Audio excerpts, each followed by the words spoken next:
Hello चिपाटी, कैसे हैं आप सब? आई होप आप सब बहुत अच्छे हैं, मस्त हैं एंड सभी सेफ हैं गाइस। तो स्टार्ट करते हैं आज की क्लास को। एंड आज की क्लास में हम स्टार्ट करने जा रहे हैं न्यू चैप्टर को, रिवाइज इंडिया का, आपका बायोलॉजी का एक और ऐसा चैप्टर जो बहुत ज्यादा इंपॉर्टेंट है।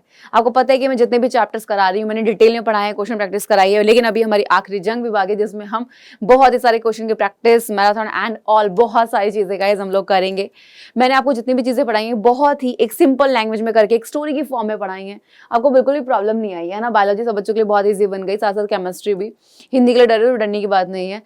कंट्रोल एंड कोऑर्डिनेशन ऐसा चैप्टर है जो, अगर मैं बोर्ड की एग्जाम की बात करती हूँ मेरे बच्चे, तो अभी से अगर मैं बात करूँ पहले की, ये जो चैप्टर है आपका, ये पहले अगर मैं बात करूँ एग्जाम में अच्छे से, यानी कि ये चैप्टर आ ही नहीं रहा था। अगर मैं बात करूँ सिर्फ बिहार बोर्ड में आता था, उसके अलावा यूपी वगैरह बोर्ड इन सब में किसी में नहीं आता था, लेकिन इस बार ये सभी बोर्ड में आ रहा है चैप्टर। और इस बार ये वापस से ऐड हुआ है, तो मतलब क्वेश्चन यहाँ से आना बनता है, और यहाँ से शॉर्ट भी आएगा एंड लॉन्ग भी आपको मिल सकता है। ठीक है, कंट्रोल एंड कोऑर्डिनेशन है क्या, लेकिन इससे बताने से मैं आपको बता देती हूँ रिवाइज इंडिया का मकसद क्या है कि आपको बहुत ही कम समय में पूरे चैप्टर को रिवाइज करा देना।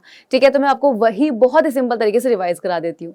कंट्रोल एंड कोऑर्डिनेशन क्या होता है? कंट्रोल का मतलब होता है नियंत्रण, यानी कि भाई हमारी बॉडी में बहुत सारी चीजें कंट्रोल हो रही है ना। आप सोचो, बहुत सारी चीजें ऐसी होती हैं जो आप सोच कर करते हैं, कुछ ऐसी होती हैं जो अपने आप यानी कि भाई होती रहती है, जिनको हम अच्छी क्रियाएं कह देते हैं। समन्वय क्या होता है? भाई समन्वय होता है कि भाई अगर हमारे शरीर में कोई एक क्रिया होनी है तो उसके लिए दूसरे अंग को भी उतनी तेजी से कार्य करना है। अब ये क्या बात हुई? तो यहाँ पे कहीं ना कहीं आप सोचो, श्वसन क्या होता है कि भाई श्वसन क्या है? भोजन से ऊर्जा को निर्मुक्त कराना। अब वो कब होता है? जब ऑक्सीजन की उपस्थिति होती है। ऑक्सीजन कब मिलेगी? जब जल्दी हम क्या करेंगे भैया, सांस लेंगे, और हमारा जो क्या है भाई, जो हमारा हृदय है वो जल्दी ब्लड को क्या करेगा, फटाफट से पंप करेगा, और फेफड़े क्या करेंगे, जल्दी शुद्ध करेंगे, और वापस से फेफड़े में आएगा, आपका सॉरी हृदय में आएगा, हृदय वापस से शुद्ध रक्त को कहाँ भेजेंगे भाई?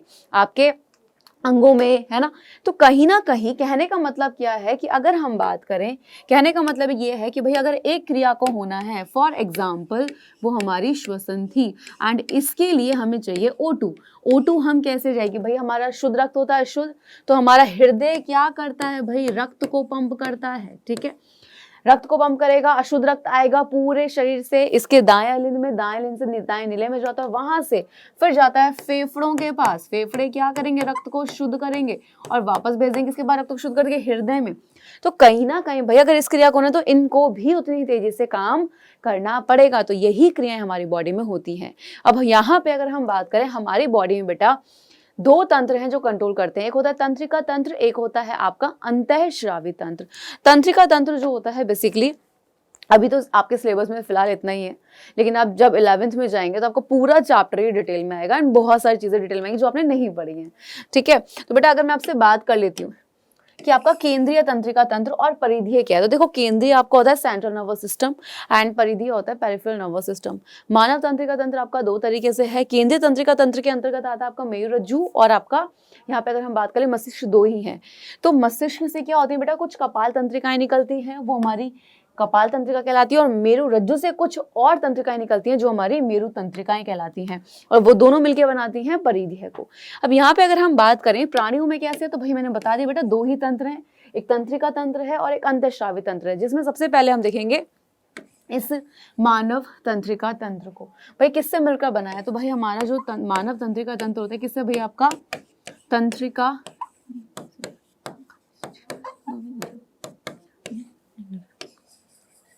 कोशिका से मिलकर बना होता है, जिसको हम लोग न्यूरॉन भी कहते हैं। ठीक है, तो बेटा ये जो न्यूरॉन होती है हमारी पूरी की पूरी बॉडी में कैसे फैली है भैया? एक पूरे जाल की तरह फैली होती हैं। ठीक है, अब होता क्या है कि देखो किसी ने आपको हाथ भी लगाया, आपको पता लगे भैया किसी ने तो छुआ है ना। तो आपको पता कैसे लगा? क्योंकि ये जो न्यूरॉन्स है हमारी पूरी बॉडी में एक जाल की तरह फैली, कि हल्का सा कोई छूता भी है तो आपको पता लग जाता है, क्योंकि वहां के न्यूरॉन को पता लग चुका है। अब वो एक न्यूरॉन तो है नहीं, वो आगे वाली को भेजेगी सूचना, वो उससे आगे वाली को, इस तरीके से सूचना ब्रेन तक पहुंचती है। तो इनका काम क्या होता है बेटा? इनका काम होता है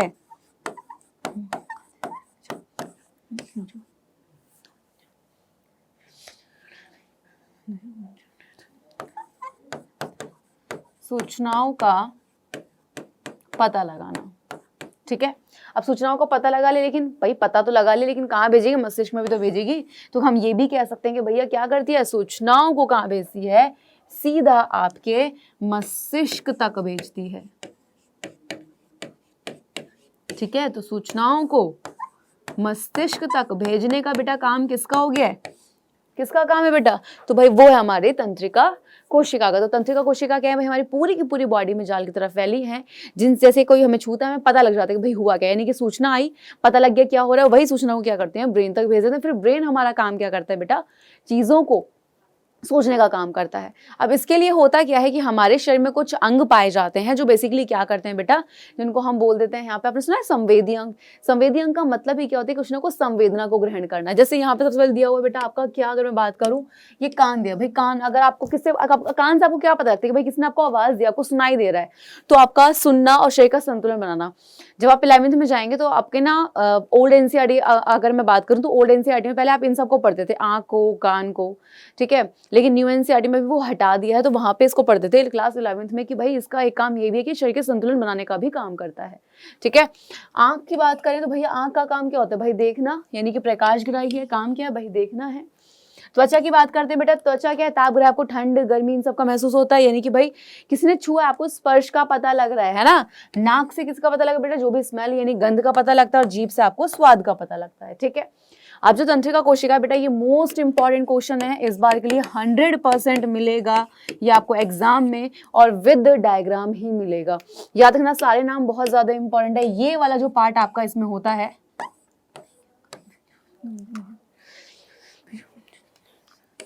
ठीक है, नंबर 1 कोशिका गाइस, जिसको हम साइटोन कहते हैं, ठीक है। यहाँ पे इनसे ये कुछ देख रहे हैं आपको, इस तरीके से संरचनाएं निकली हैं, बाल जैसी संरचनाएं निकली हुई हैं, इनको हम कहते हैं ध्रुमिका, ठीक। प्लस आपका ये है तंत्रिका, क्षणिकी, एक्सॉन। ये 3 नाम बहुत ज्यादा इंपॉर्टेंट है। तो ये कोशिका तो है, कोशिका होगी तो भैया केंद्रक तो हो गई, यहाँ पे होता है इसका कोशिका द्रव्य, ठीक है।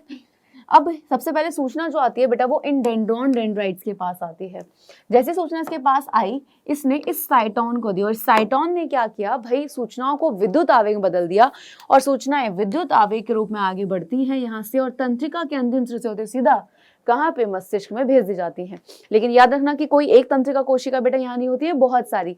यहाँ की फॉर एग्जांपल किसने यहाँ पे छुआ तो यहाँ की जो तंत्रिका कोशिका उसको पता लगा, ये किसको भेजेगी भाई? उससे आगे वाले को, उससे आगे, इससे, और आखिरी में जो ब्रेन से जुड़ रही होगी वो उस तक सूचना पहुंचा देती है, ठीक है।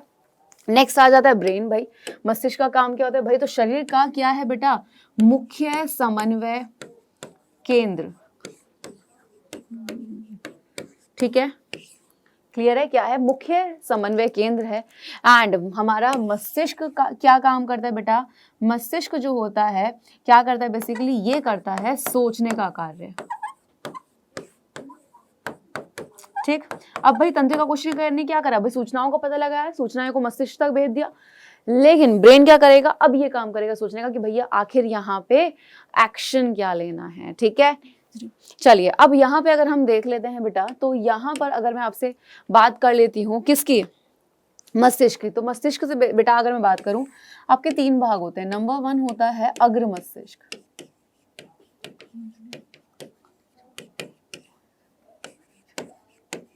ठीक है। सेकंड इज मध्य मस्तिष्क, एंड लास्ट आ जाता है बेटा आपका पश्च मस्तिष्क, ठीक है। शरीर का अगर हम बात करें मस्तिष्क के, तो मस्तिष्क का बेटा सबसे ज्यादा हिस्सा जो होता है वो होता है अग्र मस्तिष्क का। एंड अग्र मस्तिष्क जो होता है इसमें भी 2 भाग आ जाते हैं। एक आ जाता है बेटा प्रमस्तिष्क, और एक आ जाता है आपका डायनसेफेलॉन,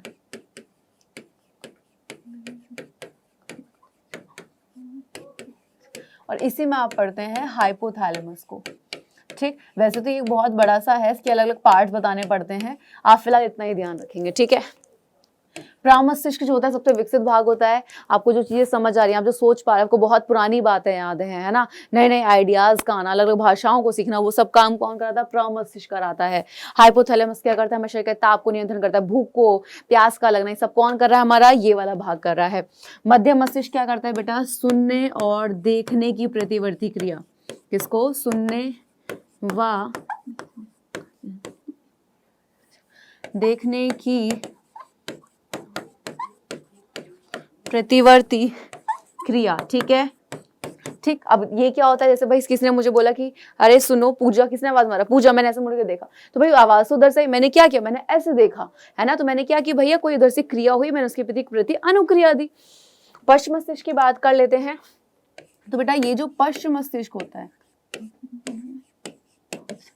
ठीक है। इसके भी 3 भाग होते हैं। नंबर 1 जो होता है बेटा वो होता है पॉन्स, जो कि क्या करता है बेसिकली, जो करता है आपके श्वसन की क्रिया पर नियंत्रण। ठीक है, ठीक है, श्वसन की क्रिया पर नियंत्रण। ठीक है, ठीक। नेक्स्ट की अगर हम बात कर लेते हैं, नेक्स्ट इज मेडुला। मेडुला क्या करता है? ठीक है, तो ऐसे जैसे अगर हम बात करें छींकना, ठीक, उल्टी आना, उबासी, यानी कि जिन पर हमारा कंट्रोल नहीं होता, अनैच्छिक क्रियाएं, तो ऐसी क्रियाओं पर मेडुला करता है। एंड है लास्ट हमारा अनुमस्तिष्क। तो बेटा अनुमस्तिष्क क्या करता है? ये काम करता है शरीर के संतुलन को बनाने का काम। ठीक है, तो भाई हमारा ये मस्तिष्क का काम भी हो गया। एंड ये डायग्राम बनाना है, वापस बता दूं बेटा, अगर ब्रेन वाला क्वेश्चन आएगा तो ये लॉन्ग में आएगा, ये शॉर्ट में कभी भी नहीं आता है। डायग्राम की प्रैक्टिस आपको करनी पड़ेगी एंड मैं सिखाऊंगी, डोंट वरी। बात करते हैं प्रतिवर्ती क्रिया और प्रतिवर्ती चाप। प्रतिवर्ती क्रिया क्या होती है भाई? प्रतिवर्ती क्रिया होती है कि कोई क्रिया हुई, ठीक है, उसके प्रति आपने क्या दिया, ठीक है, अनुक्रिया। ठीक, जैसे आप चल रहे थे, ऐसे चल रहे थे, पैर में कांटा चुभा, आपने क्या उठाया? पहले एकदम तेजी से पैर उठा लिया। ठीक, तो यहाँ पे क्या हो गया, आपके पैर में कुछ चुभा और आपने पैर तेजी के साथ ऊपर उठाया, तो फिर आपने दिखा रही है तो कांटा चुभ गया था। ठीक, यानी कि हम ये भी कह सकते हैं कि पहले यहाँ पे क्या होती है, आपकी क्रिया होती है एंड उसके बाद में क्या होता है, चीजों को सोचा जाता है। ठीक है, तो और प्रतिवर्ती चाप क्या होता है? ये डायग्राम बनाने का होता है, प्रतिवर्ती क्रिया का है, चाप का। आप इस डायग्राम को बना सकते हैं एंड ये शॉर्ट में ही आ सकता है। तो होता क्या है कि जब आपका कप हाथ, यानी कि भाई आपका हाथ जो है वो जब कप पर लगा और ब्रेन तक जब तक सूचना गई, तो उसके बीच का ये जो रास्ता होता है ये हमारा प्रतिवर्ती चाप है। ठीक है, तो यहाँ पे किस तरीके से आपने भाई गर्म कप था, आपको नहीं पता, आपका हाथ लगा, यहाँ पे क्या हुआ, उष्मा थी, है ना, यानी कि आपका हाथ जो है क्या है भाई, स्किन है, वहां पे आपको उष्मा लगी, स्पर्श यानी कुछ गर्म महसूस हुआ, ताप का पता लगा, ठंडा गर्म, और क्या हुआ, जैसे ही आपको उसका पता लगा तो क्या हुआ भाई, यहाँ पे अगर मैं बात करूं कि जैसे ही आपको पता लगा तो वो एकदम से यहाँ पे जो क्या थी बेटा, यहाँ पे यानी कि कार्य करके भुजा में पेशी, और इस तरीके से ये यहाँ पे भाई न्यूरॉन्स भी, जिनको पता लगा कि कुछ तो लगा है, और इस तरीके से सीधा मस्तिष्क के लिए क्या भेजा गया, यहाँ पे संदेश भेजा गया। ठीक है, आगे आ जाते हैं यहाँ पे। एंड ये जो हमने पढ़ा है इसी को छोटा सा एक्सप्लेन करके बताया कि भैया गर्म चीज लगी, कुछ उष्मा लगी, त्वचा को पता लगा, मेरुरज्जु क्या करती है, प्रतिवर्ती क्रियाओं को कराने में हेल्प करती है। याद रखना, अगर किसी व्यक्ति के शरीर में प्रतिवर्ती क्रियाएं नहीं हो रही हैं, इट मीन क्या है कि भाई उसका जो मेरुरज्जु वाला पार्ट है कहीं ना कहीं उसको नुकसान पहुंचा है। ठीक है, और कार्य कर क्या आती है भाई, पेशी, मसल्स काम करती हैं, और क्या दिया आपने अनुग्रह कि हाथ को तेजी के साथ पीछे हटाया जब गर्म चीज लगी। अब आ जाता है अंतःस्रावी तंत्र। तो अंतःस्रावी तंत्र क्या होता है, हमारी बॉडी में क्या मिलती है बेटा, ग्रंथि मिलती है, राइट। ठीक है, अब ये ग्रंथियां जो होती हैं ये 3 तरीके से होती हैं। एक होती है बेटा अंतःस्रावी, ठीक, एक होती है आपकी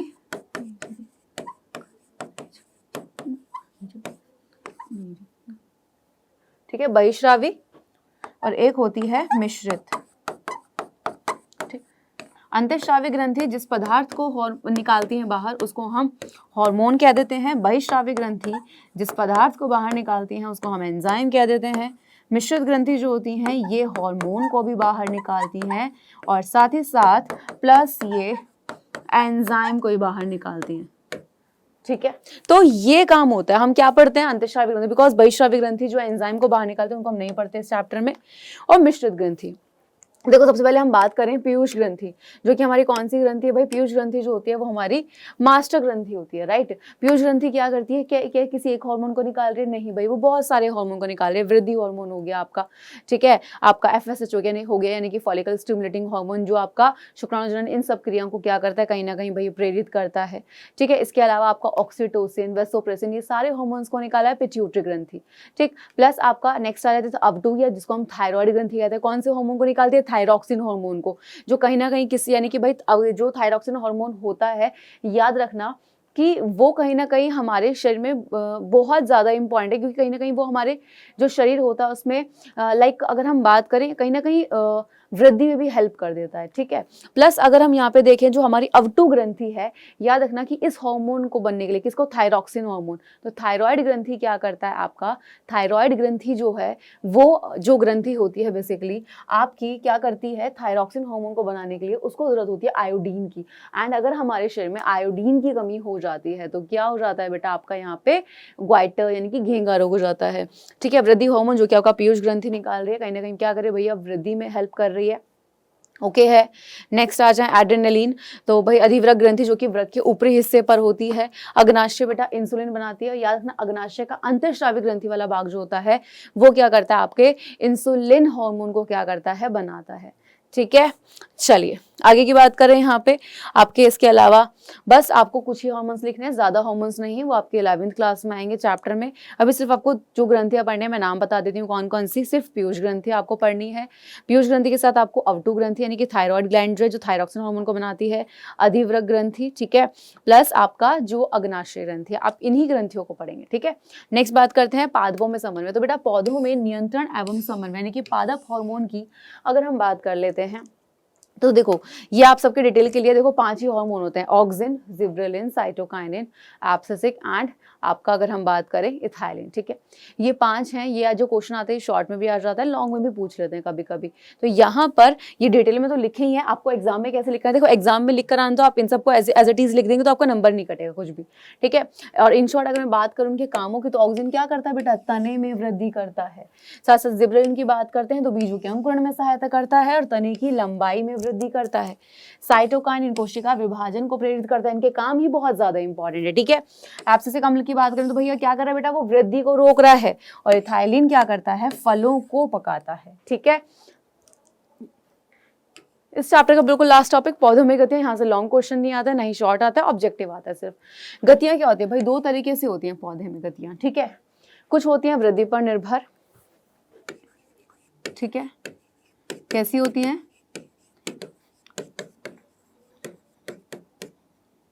ठीक है, वृद्धि पर निर्भर होती हैं, कुछ वृद्धि पर निर्भर नहीं होती।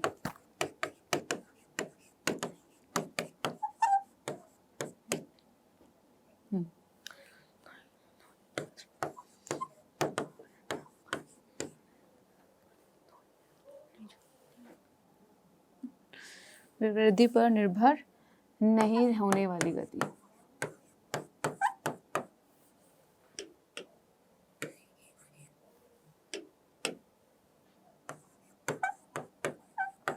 ठीक है। अब अगर हम बात करें जो वृद्धि पर निर्भर करती है, तो बेटा वृद्धि पर जो निर्भर करती हैं उसको हम कहते हैं कौन सी भाई, आपकी अनुवर्तन, और दूसरी जो वृद्धि पर निर्भर नहीं होती उनको हम कहते हैं अनुकुंचन, ठीक है। तो यहाँ पे अब देखना ध्यान से, अनुवर्तन की सबसे पहले एग्जाम्पल की बात करूँ बेटा, नंबर 1 देखना, एक समझ जाओगे दूसरा अपने आप समझ जाओगे। सबसे पहले मैंने आपसे बात करी बेटा यहाँ पे कि भाई नंबर 1 आ जाती है प्रकाशानुवर्तन, ठीक है। प्रकाशानुवर्तन क्या कहता है, देखो मैंने बोला एक पौधा है बेटा, ये रही इसकी जड़ें, ठीक है। सूरज कहाँ होता है भाई, सूरज यहाँ पे है ना, इधर, तो रोशनी कहाँ से आ रही है, उधर से प्रकाश ऊपर की साइड से आ रहा है, यानी कि भाई ठीक है जहाँ सूरज है। तो अब सोचो ये कहता है प्रकाश में, बहुत सिंपल शब्दों में बताऊंगी, ठीक है, किताबी लैंग्वेज के पीछे भागे नहीं रहे हम लोग। मैंने बोला बेटा ये कहता है कि भाई ऊपर की तरफ बढ़े तना, है ना, यानी कि भाई ये कहता है कि ऊपर की तरफ वृद्धि करो, तो तना तो ऊपर की तरफ बढ़ा, लेकिन जड़ तो उसके अपोजिट जा रही है। तो ये 2 तरीके से होता है आपका, धनात्मक और ऋणात्मक, ठीक है। तो बेटा प्रकाशानुवर्तन क्या कहता है कि भाई प्रकाश की और वृद्धि करना, तो ये तना तो बात मान के प्रकाश की और वृद्धि करने लगा, जबकि जड़ ने बात नहीं मानी, वो नीचे की ओर बढ़े, यानी कि तना क्या होगा, धनात्मक प्रकाशानुवर्तन को दर्शा रहा है, और जड़ जो है वो ऋणात्मक। इसी तरीके से सेकंड होता है बेटा आपका यहाँ पे कौन सा, गुरुत्वानुवर्तन, ठीक। देखो वृद्धि हुई थी यहाँ पे, इसलिए हमने इसको अनुवर्तन, क्योंकि तना भी बढ़ रहा है, जड़ भी बढ़ रही है। अब गुरुत्वानुवर्तन कहता है कि जमीन में नीचे की ओर वृद्धि करो, लेकिन अब तना तो ऊपर की तरफ बढ़ रहा है और जड़ नीचे, यानी कि जड़ इस बार धनात्मक गुरुत्वानुवर्तन हो जाएगी, और जो आपका अगर हम बात करें कौन सा वाला, जो तना होगा वो क्या हो जाएगा बेटा, आपका ऋणात्मक गुरुत्वानुवर्तन, ठीक है, क्योंकि प्रकाशानुवर्तन में क्या था, वो कहता है प्रकाश की ओर वृद्धि करो, तो तना ऊपर की ओर बढ़ रहा था प्रकाश की ओर, इसलिए वो धनात्मक प्रकाशानुवर्तन को प्रदर्शित कर रहा था, कौन, तना। और जड़ ऋणात्मक प्रकाशानुवर्तन को। गुरुत्वानुवर्तन कहते हैं, गुरुत्वानुवर्तन क्या कहते हैं कि जमीन में नीचे की ओर बढ़ो, तो जड़ क्या कर रही है, जमीन की ओर बढ़ रही है, यानी कि भाई यहाँ पे धनात्मक गुरुत्वानुवर्तन कौन प्रदर्शित कर रहा है, जड़ कर रही है, जबकि जो आपका तना है वो ऋणात्मक गुरुत्वानुवर्तन को प्रदर्शित कर रहा है। नेक्स्ट आ जाता है आपका अनुवर्तन का एक और एंड लास्ट रसायनुवर्तन, ठीक है। ये एक रसायन के प्रति आकर्षित, यानी कि भाई आप हम सबने पढ़ा है कि भाई ये जो होता है, यानी कि भाई अंडाशय है, ये बीजांड होती है, ठीक है। तो जब परागकण यहाँ पर आता है तो उससे एक पराग नलिका निकलती है जो कि इस तरीके से बीजांड में प्रवेश करती है, तो वो इसी रास्ते के थ्रू की जाती है क्योंकि इस जगह पर मिलता है एक रसायन जिसके प्रति वो आकर्षित होती है। तो इस प्रकार का जो अनुवर्तन होता है उसको हम कहते हैं रसायनुवर्तन। एंड लास्ट इज अनुकुंचन, यानी कि अनुकुंचन क्या होती है, जो वृद्धि पर निर्भर नहीं होती है।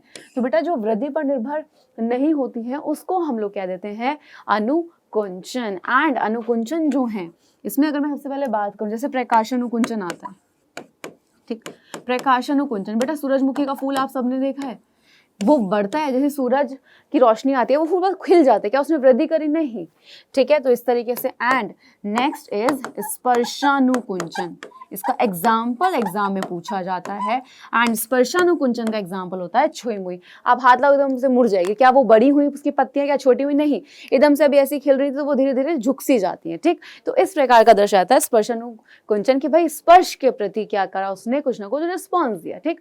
यहाँ पे आके चैप्टर हो जाता है कंप्लीट। देखो सिंपल सा चैप्टर है, बहुत ही सिंपल तरीके से पढ़ाया है, क्योंकि रिवाइज इंडिया का मतलब यही है कि पूरे चैप्टर को बहुत सिंपल शब्दों में जल्दी से रिवाइज करा देना, ठीक है। तो आई होप आपको चैप्टर बहुत अच्छे से रिवाइज हो गया है। एंड मैं यही बोलूंगी, टेंशन की जरूरत बिल्कुल भी नहीं है, आप बिल्कुल टॉप करोगे जो आपने सपना सोचा है। एंड मैं हमेशा आपके साथ हूँ, डोंट वरी यार, टेंशन नहीं लेने का बच्चा पार्टी, ठीक है। अब मैं मिलूंगी आपसे नेक्स्ट क्लास में या फिर नेक्स्ट चैप्टर के साथ, तब तक के लिए bye bye and take care, love you बच्चा पार्टी।